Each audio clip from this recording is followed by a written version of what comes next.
നമസ്കാരം. മലയാളി വാർത്തയിലേക്ക് സ്വാഗതം.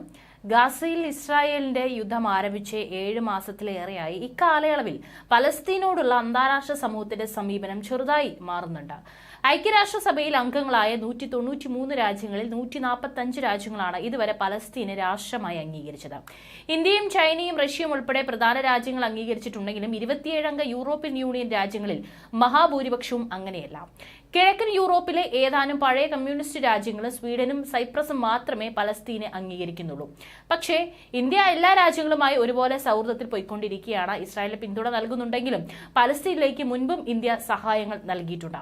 ഇപ്പോഴിതാ പലസ്തീൻ അഭയാർത്ഥികൾക്കായി $2.5 മില്യൺ ആദ്യ ഗഡു സഹായം കൈമാറിയിരിക്കുകയാണ് ഇന്ത്യ. പലസ്തീനിലെ UN റിലീഫ് ആൻഡ് വർക്ക്സ് ഏജൻസിയിലേക്കായി $5 മില്യൺ ഈ വർഷം കേന്ദ്ര സർക്കാർ കൈമാറും. ഇതിന്റെ ആദ്യഘട്ടമെന്ന നിലയിലാണ് $2.5 മില്യൺ സംഘടനയ്ക്ക് കൈമാറിയത്.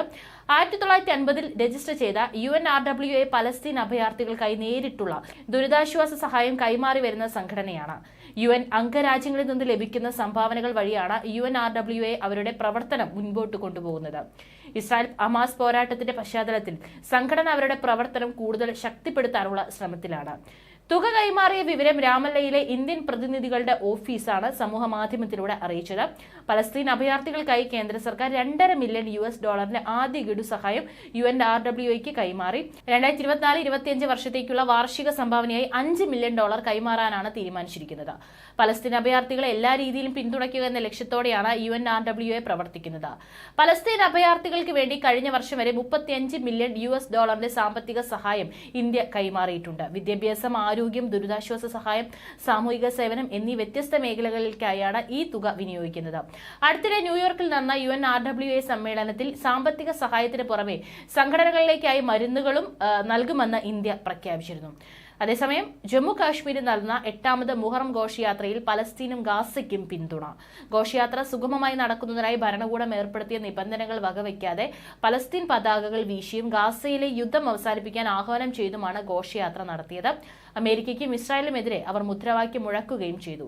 നീതിക്കും അടിച്ചമർത്തപ്പെട്ടവർക്ക് വേണ്ടി എന്നും നിലകൊണ്ട ഇമാം ഹുസൈനിന്റെ സന്ദേശം ഞങ്ങൾ മുൻപോട്ട് കൊണ്ടുപോകുന്നു എന്ന് ഘോഷയാത്രയിൽ പങ്കെടുത്ത ഒരാൾ പറഞ്ഞു. ഘോഷയാത്രയുടെ സുഗമമായ നടത്തിപ്പിനായി ജില്ലാ മജിസ്ട്രേറ്റ് ശ്രീനഗർ ബിലാൽ മോഹി ഉദ്ദീൻ ഭട്ടിന്റെ നേതൃത്വത്തിലുള്ള ഭരണകൂടം നിരവധി നിബന്ധനകൾ ഏർപ്പെടുത്തിയിരുന്നു. രാജ്യത്തിന്റെ സുരക്ഷയും പരമാധികാരവും ഹനിക്കുന്ന ഒരു പ്രവർത്തനത്തിലും ഏർപ്പെടരുത് എന്നതായിരുന്നു പ്രധാന നിബന്ധന. കൂടാതെ പ്രകോപനപരവും നിരോധിത സംഘടനകളുമായി ബന്ധമുള്ളതുമായ പതാകകളോ ചിഹ്നങ്ങളോ പ്രദർശിപ്പിക്കാൻ പാടില്ല എന്നും നിർദ്ദേശിച്ചിരുന്നു. എന്നാൽ ഈ നിബന്ധനകളെല്ലാം കാറ്റിൽ പറത്തിയാണ് മുഹറം ഘോഷയാത്ര നടന്നത്.